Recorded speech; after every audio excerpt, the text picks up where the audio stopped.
ณช่วงเวลาต่อจากนี้ไปท่านจะได้พบกับของขวัญชิ้นพิเศษที่อดีตท่านนายกนำมามอบให้พ่อแม่พี่น้องหนุ่มคนนี้เติบโตมาจากแดนดินถิ่นแก้วปงคามนามว่าทวัชม้วนเถิด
มันจังได้4 กิโลเพิ่งได้2 กิโลพอนะพังไม่วัน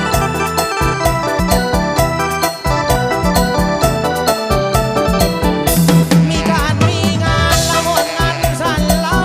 กับปากกับเขาเอามาสู่กันขาดตกบกพร่องหรือว่าบัตันให้งานน้ำเจ้าเอาเจ้ากันยกมือส่งมาก่อนว่ามันผิดติดไหนบัดเอิงเขาวัดเมืองเถินพวกมันมีปัญหาจักขอสูงมอกจักขอสูงมาพี่น้องเฮาหาแทนเจ้าภาพจัดงานกับเฮากับมากินกันเต็มที่วันนี้เลี้ยงดีเฮามาม่วนกันแถมบ่บนเวทีมีความม่วนความงันตลก300,000ขาดอดีตนายกกระจางมา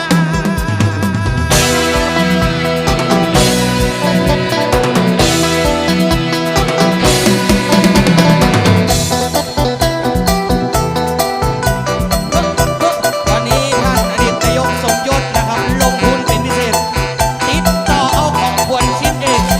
มาให้พ่อแม่พี่น้องได้พอกันนะครับวันนี้อะยังแถมเยอะแยะนะครับนอกจากจะเต้นระวงม่วนแล้ว จะมีตลกชั้นดีเอาหัวคนเฒ่าคนแก่เมื่อเด็กละอ่อนได้พอโดยแบ่งใจนะครับคนเติมนะครับเด้อรำจัดตลกเสร็จแล้วปั๊บใครจะเต้นเต็มที่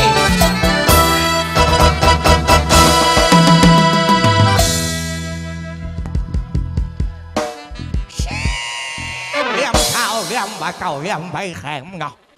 เชฟแลมเช้าแลมนี่บ่าเจ้าแหลมใบเข่าเชฟเราเช้าเราบ่าเจ้าเราเดินเกลียงเนาะเชฟเชียงเช้าเชียงบ่าเจ้าเชียงแมงวังเชฟจ้างเช้าจ้างบ่าเจ้าจ้างเอ๋ยาวันเนาะเช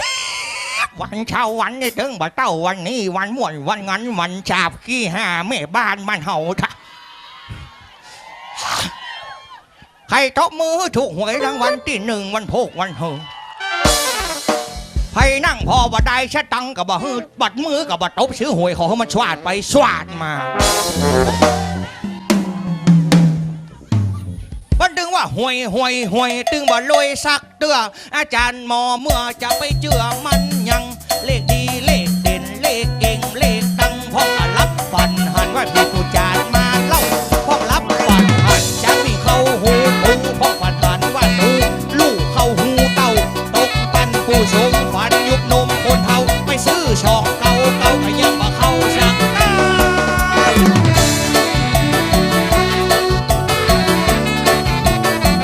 บางห้องกับฝันว่าออก366จบแดงจนหมดมันสดออก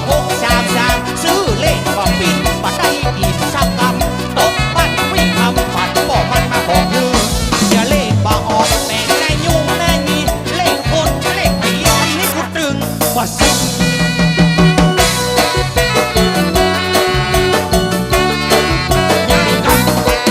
ขอบคุณเดี๋ยวมันจะไหนอันนี้อย่างครับเนี่ยอันนี้อย่างครับฮะทีหลังบ่ต้องเนอะบ่ต้องเอาน้ำแข็งมาเตอกินนักบ่ได้อยู่บนเวทีวันนี้เปิ้นท่านนายกเอาจ้างวิดีโอจ้างมาถ่ายบันทึกการแสดงสดไว้หมดนะครับมันจะออกสู่จอทีวีแล้วเด็กละอ่อนมันจะหันแต่ว่าน้ำใจแม่บ้านมาดูทีจะบ่กินแล้วจะเสียน้ำใจกันเนาะอันผมขอจิบนะ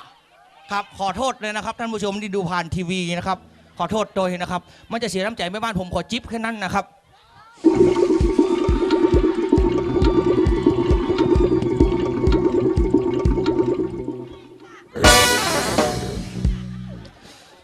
แก้วนี้แม่มันจะขึ้นมาเอาคนเดียวก็ว่าจะฮื้อผมคว้างลงไปฮื้อเนี่ยขอบคุณนักๆเนอะครับ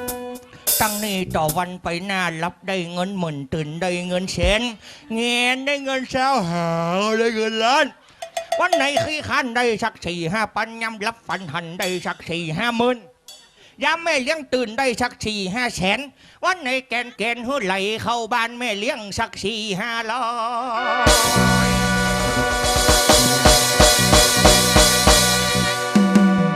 ทีหลังบ่ต้องเนอะทีหลังบ่ต้องกับแก้มบ่ต้องเอากันเล่าล้วนๆ ฮะค่อยๆเป็นก็ค่อยไปเนี่ยมันคนเดียวมันอิดนะมันไหนมาเกณฑ์ไป2 เกณฑ์นี่หดขึ้นหดลงหดขึ้นหดลงหดขึ้นหดลงเนี่ยอิดอย่าฮะเอา2 เกณฑ์ไอ้ยังวะเดี๋ยวจะบอกว่า2 เกณฑ์ไอ้ยังฟังดีๆเนอะฟังดีๆวันนี้บ้านไตมาปะชัยบ้านเหนือเมียงชมปึ่งเกลือเสือปึ่งบุญเหล่าขาหักขาดวนจะปึ่งไม่สวกเต้าคนใดเขี้ยวเว้าเฮอปึ่งเขี้ยวฟักปอมวนเล่นละอ่อนเปิ้งนมเห็ดลมเปิ้งขอนไก่เปิ้งบนก้อนนอนเปิ้งจินเน่าชับปะเลอเปิ้งหีหงสีเปิ้งเข้าแม่บ้านเปิ้งยังหงสีเปิ้งเข้าแม่บ้านเปิ้งเขย่าต้นเข้าเปิ้งบนนาหัวควายเปิ้งยาปูป่าเปิ้งน้ำหุงข้าวเปิ้งทำตั้งจำนี่เปิ้งวางขายางรถเปิ้งลมเต่าบ่มเปิ้งยาแดนเซอร์จะเปิ้งบุญหาจะเกเสียผ้ามันเหี่ยฟืนขี้เหล้ามักลูขี้อูมักไม่แม่นขี้เหล้ามักลูขี้อูมักไม่ขี้ยามักไปแต่ขี้พายมักฟูงหมูเล่นผมเปิ้งบุญวีปีเปิ้งบุญโกยจอนเปิ้งบุญถวยนักมวยเปิ้งนวมตีเมียเปิ้งบุญผัวชั่วเปิ้งบุญดีสมมาตรนะครับพ่อแม่พี่น้องสวมเปิ้งบุญพีกะลียังเปิ้ง3 ล้อสวยเปิ้งบุญดอกเคาะเปิ้งบุญหมูเอ็นก้อมของกูจะเปิ้งหูจอวอนักห้องเปิ้งดนตรีทีวีเปิ้งคนพอขี้หมิ่นเปิ้งมอคนดำยาอื่นเมือง2ยังเปิ้งบุญตองกิ๊กโกนโคกน้ำพริกยังเปิ้งบุญเกณฑ์ตำเกณฑ์เข้าสาลียังเปิ้งยังนี่มันเป็นโคนนะมันเอาห้องยังฮะมอยเกณฑ์เข้าสาลีเปิ้งมอยฟันลำถ้า2 เกณฑ์ตำจะเปิ้งตำหูกรี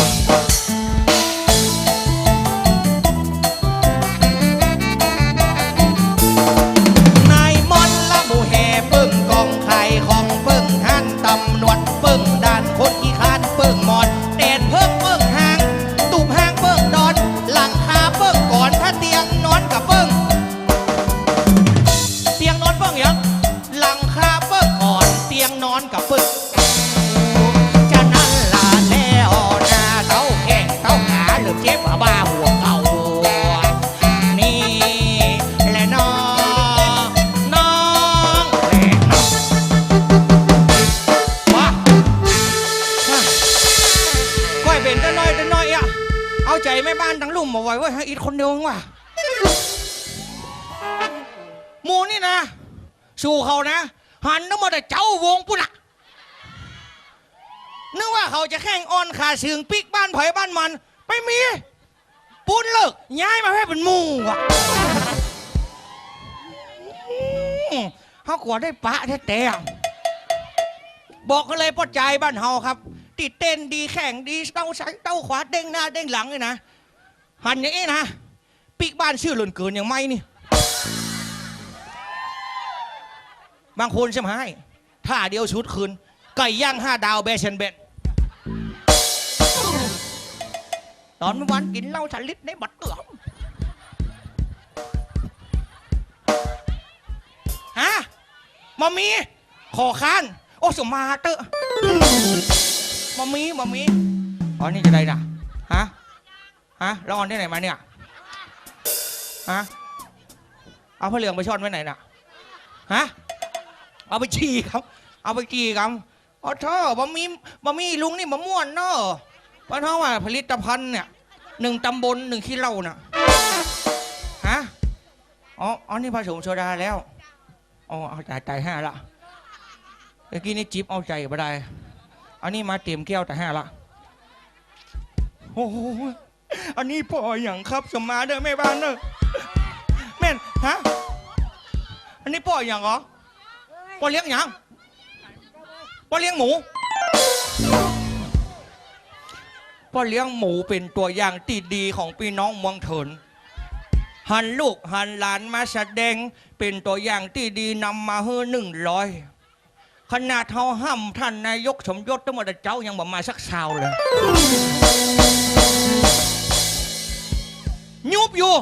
เอาตายละเจ้าภาพยุบฮะเป็นตัวอย่างที่ดีทุกคนควรทำตามอย่างพ่อเลี้ยงหมูนะครับเนอะครับนายกย่องนะครับขอบคุณนักๆฮะมาดื่มไปเลยกะทิก็กล้าชัดตังกะทิเอากี่กะทิกินอ่ะสองมือเนี่ยไม่กะทิกำมันอ่ะอ้อตาสุราน้ำเหล้าเขาว่าของกินปิดกินวันน้อยวันนิดมันจะไปเป็นหยังห้องมักเมียงอ่อนบุรียาปันเฮามากินกันวันละเล็กละน้อยยามเมื่อท่านนายกจัดการจัดงานห้องกินไปฟังชอห้องกินมาพอจอยถ้ามาฟังชอบัดจดเราสักหน่อยป้อนานป้อน้อยมันบาดดูต่างหัวสุราก็แปลว่าเหล้าพ่องกินแล้วเมาพ่องก็ตีหัวกันไอ้ติ๊บไปตีหัวไอ้จันไปตีหัวไอ้ถาพี่สาไปชี้ขลำลุงมากินเป็นยุกเป็นยากินอย่างแห้บะเดือดฮอนกินเข้าลงมาเลยฮะครับถามครับปอ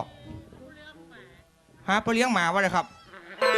พี่พ่อเลี้ยงหมาคิดดูวะอ๋อชื่อพ่อเลี้ยงหมาเขานึกว่าเลี้ยงหมาครับปะเท่าเดี๋ยวผมขออยู่เพชรเนอะรู้สึกว่าขี้หาพ่อเลี้ยงเฮงเหรอผมกันนะอย่ามาปอกกันถอยโต๊ะไปทีน่ะ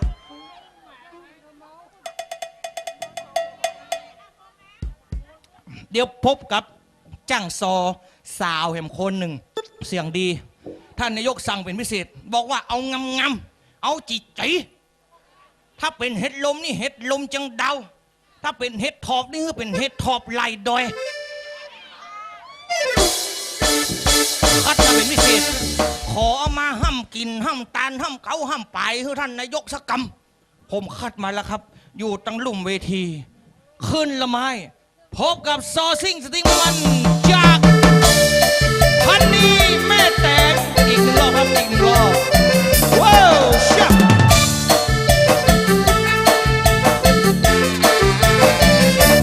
ต่างกับโบราณก่อนได้ทำก็ผัดเจ้าเปิ้นว่าเกี่ยงหาเก้านี่เสียติดตามจันเป็นยี่60เสียวันอังคารละ482มันเสียสุกกับพุธ37นี่เสียเสาร์กับมาพันจำเป็นใดจัดเอาไว้ว่ามีพิรุธแต่ถ้า842มันเสียสุกกับพุธจัดการจัดงานเลือกเอาวันที่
ไหลใครย้อยจ้าก็ได้โวยก็ได้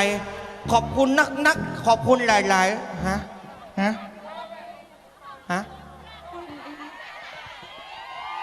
ลืมตัวไป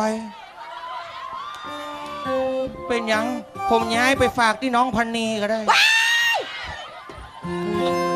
วันไหน แม่นางหมกโดย ไอ้ทองวัด งานศิลป์งานบุญโอ้ยต้าวันนี้ดีใจที่สุดคือพ่อของพ่อนาค เจ้า แม่ของแม่นาค เจ้า วันนี้ลูกเบาจะได้สละตนเข้าสู่ยังขวงแก้วตั้งสาม ถูกต้องเจ้า ทดแทนบุญคุณพ่อแม่และข้าน้ำนม เจ้า เอาจอยบุญคุณแม่ฮือพ่อนาคกำเตะพันนี เจ้าอีแม่วันนี้พันนีตังเป็นแม่พานาค แม่นแม่จันแต่ตัวแทน เป็น แม่ แม่ จัน จันเป็นตัวแทนแม่จัน เอ้ยแม่จันบ่อยๆเดี๋ยวแม่จันนึงจะมาแม่จันเป็นคนใจเย็นน้องเอ้ยบ่อย เจ้าวันตึงว่าไอ้ทองวัดกุลป่อซาวเอสกุลแม่มี12 ๆกาขอเอาคุณแม่ก่อนแล้วกันอ่ะ เอากุลแม่ก่อนละกันเนาะเจ้าเนาะขอเป็นตัวแทนแม่จันแม่เจ้าโอ้ยเจ้าลูกฮักแม่จ้าไข่จ้าแม่เลี้ยงลูกมาอาบน้ำปอนข้าว จะเป็นลูกมันอะไร เป็นหน่วยเต้ฟักแฟงบัดเต้าแม่จ้าเก็บเอาไว้เจือบ่มีแมงแฝงได้เป็นเหือปะทัวสีเสือฟักงามน้ำลายลูกย้อยน้ำลายลูกย้อยขอบคุณสำหรับน้ำใจเจ้า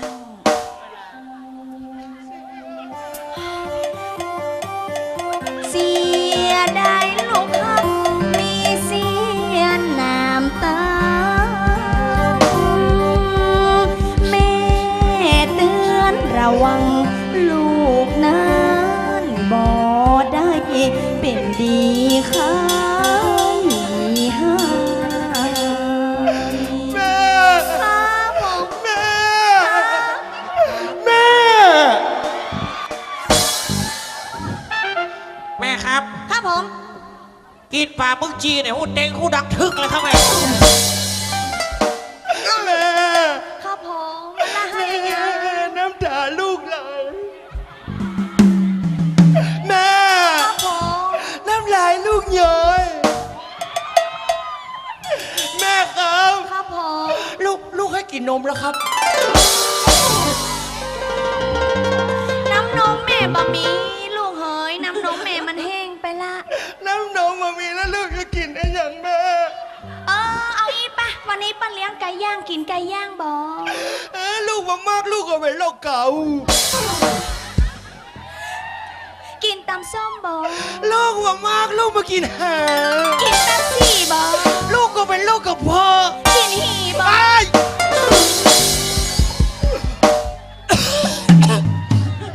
ฮะกินก่อนไปกินก่อนเนี่ย เงาตายพันนี้สาบานกับพ่อแม่พี่น้องห้อยแก้วห้อยโจ้เลย สาบานว่า เกิดไงมนี่ฮะบอกเคยกินกำเดือ นี่อย่างไอ้บะกิน มันเกมไหมอ่ะ ว้ายแล้วไอ้หูได้อย่างใด ฮะ แล้วไอ้หูได้อย่างใดว่ามันเกม ไอเจียบอกไงฮะบักเกมเหรอบ ะเกม ฮะหวาน ว้า เขาว่านะ ตั้งแต่ เขาว่านะ เจ้า โมกอีอะปีกบ้านต้องอาบน้ำก่อนจะเข้าห้องนอนนะ เจ้า พักไผ่หอมด่วนเด็ดมาเลยสัก2-3 ยอด เกี้ยวนะ เจ้า เข้าไปละมุดกระโปรงเลยจับพอดีเขาว่าลำเหลือล้วน ว้ายไอ้ทวัด ฮะ เรียบร้อยไปแล้วสำหรับพานีตัวแทนแม่จันมาแล้ว อันนี้สู่นับถือแม่ ถูกต้อง ไอ้ายนับถือคนเดียวในโลกเนี้ย นับถือไผ่เจ้า นับถือเมียเท่านั้น ไอ้ทวัดจะไปว่าไปเลย บอกว่าไปเลยอะ อ๋อตึงป่อตึงแม่จ้วยกับเลี้ยงลูกมาตั้งแต่อ้อนตั้งแต่ออดยุงบ่ฮึดไตไล่บ่ฮึดตอม เกิดมาเอาพ่ออ้อมเข้าปอก บฟักฮักแสเลี้ยง บ่ต้องพรรณนาบ่ต้องพรรณนา เมียเนี่ยมันจะนักเหลือพระคุณพ่อกับพระคุณแม่ได้อย่างใด ถามพ่อบ้านห้วยโจ้ห้วยแก้วเลย เกิดไงมาเป็นคนได้กินนมแม่ขี้ปีไอ้ตาเลย ป้าเลี้ยงได้กินกี่ปีเจ้า ตั้งแต่ท่านนายกท่านอดีตนายกเนี่ยตึกที่ปีไปโหเลย2 ปีอะ เจ้า แต่เมียเนี่ยเขาได้กินนมเขาเต้าตาย เพราะฉะนั้นกินนมไผ่นักเขาต้องเคารพยกย่องนับถือคนนั้น เมียคือแม่คนที่2ของสามี เมียคือแม่ของลูก เมียคือที่ขึ้นที่ลงของผัว ไอ้เท้าวันอย่างลืมลังไม่ได้ทิ้งนี่ ตะกี้บุญคุณแม่ ตะกี้บุญคุณแม่เจ้า ฟังพระคุณเมีย ฟังพระคุณ ฟังพระคุณเมียไว้ เจ้า บุญคุณเมียฮัก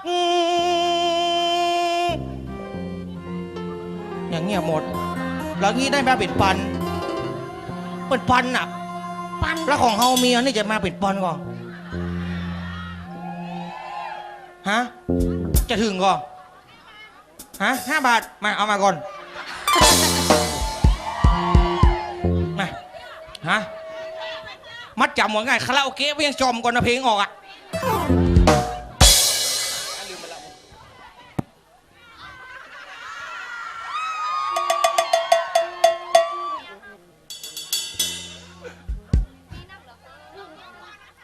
5 บาท ติดประจำก่อน5 บาท อาหารใบเชาว่าจะเป็นเสียอย่างเนี่ยเอาไว้แก้วเนี่ยบุญคุณเมียฮัก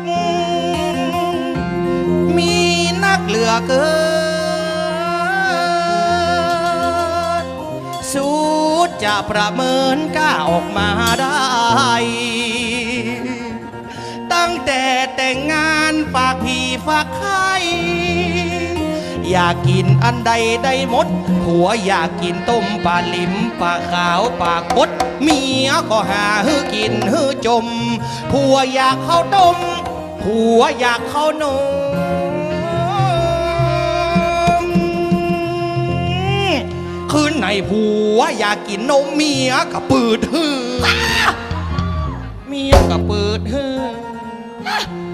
อันนี้บุญคุณเมียเหรอล่ะนักเลยบุญคุณแม่ก่อน5 บาทพอละไปปันกับมาทั้งวันโชว์สรุปมา เดี๋ยวจะได้พบกับป่าขวนเอาเงี้ยวครับครับเงี้ยวละไม้เฮ้ยมาแล้ว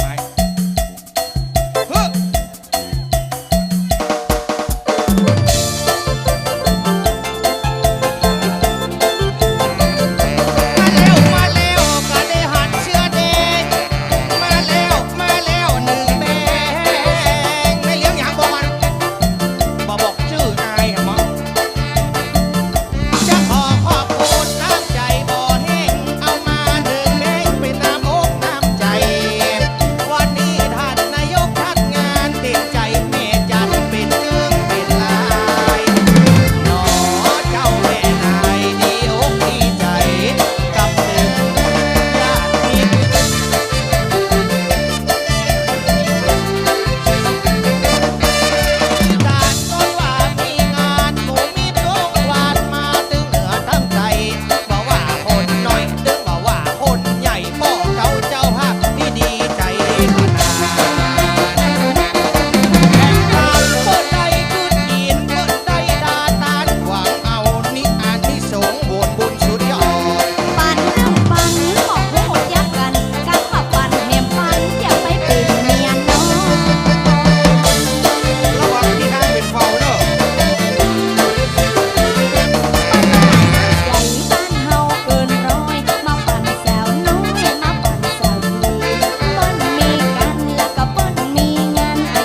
ขอบคุณครับ ขอบคุณจ้า